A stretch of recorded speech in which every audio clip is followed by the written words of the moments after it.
when we work with ourselves properly, from my perspective, the limitations are seen for what they are. They're an illusion.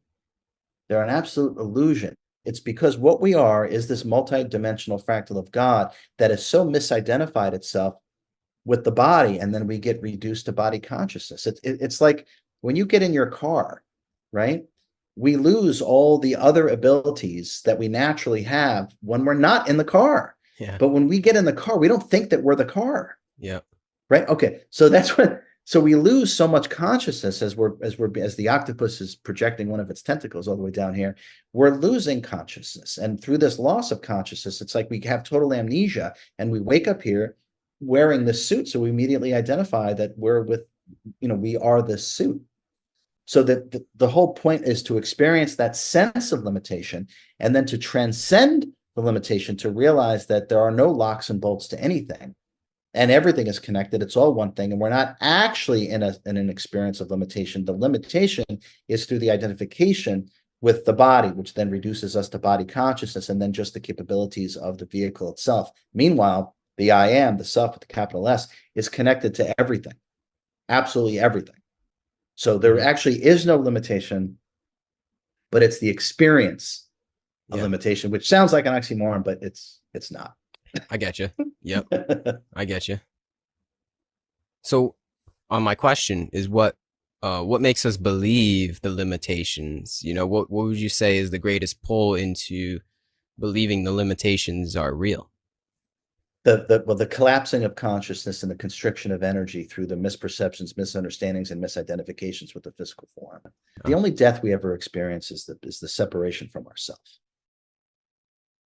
That's because death doesn't exist. I talk to dead people all day long. Death, right? So, I mean, life and death are concepts. Okay. Consciousness is eternal. Yeah. And the only death we actually experience is when we are disconnected from the self, when we're not residing and marinating as within, for, and by the self. And once that takes place again, we recognize the God within ourselves. Mm-hmm.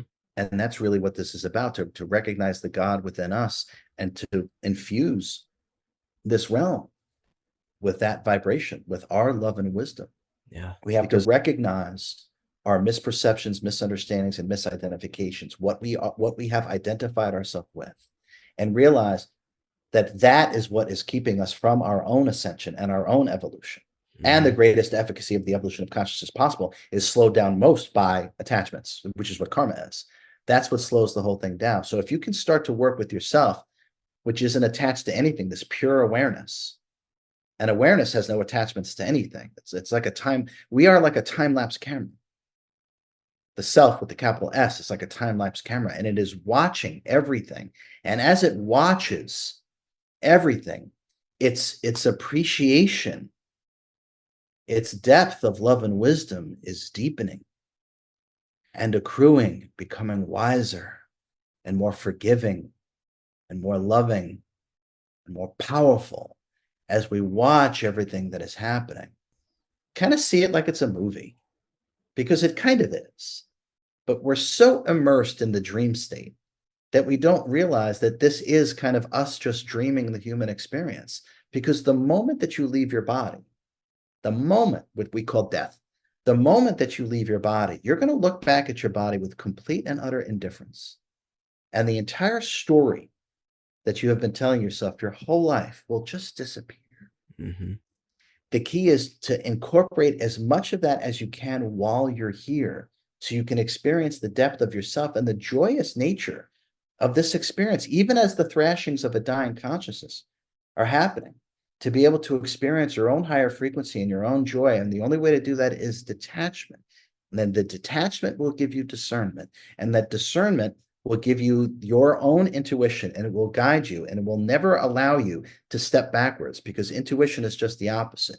It's the higher self speaking to you in pure energetics that gets translated. You'll know what to do, what not to do, when to do it, what to say, what not to say, and whom to say it to. And the key is to stop being the shaken snow globe and to become so accepting, and when I say accepting, I mean love, so accepting of yourself as you are right now, warts and all, that you can effortlessly be present. And once you're effortlessly present, the snow globe has stopped. And the detachment will take over and all your wisdom will guide you.